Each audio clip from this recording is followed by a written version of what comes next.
Magandang gabi po sa inyong lahat. Nandito po tayo ngayon sa Odawara. Dito po kung saan ang ating building na Pride Incorporation Building. Kung saan po kami nagtatrabaho. At kami po ngayon ay pauwi na sa aming bahay. Ngayon po ay interviewin ko po ang aming keyboardista na si Wendell. Dumaan lang po at walang nasabi. Sundan natin. Sundan natin ang aktor. Teka lang, excuse me muna. Mukhang nagkakagulo po kasi. Ano po ba yung masasabi sa ating sacho? Teka, yung mga gwardiya, baka pigilan yung mga meron dyan at baka yung celebrity natin dyan. Oo, yung celebrity, oo. Oo, kausapin mo na yung celebrity. Sandali, baka mabaril. Oo. Sandali. Sir, baka may naman, paano? Ay, wala na ka. Sandali, nagkakagulo. Sir! Sandali lang. Ang gwapo niya, ang gwapo!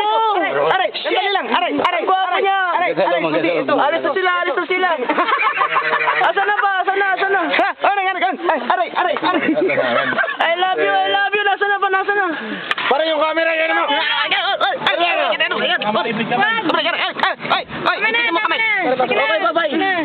Ipitin mo kamay! Ayan po yung artista dito sa Japan.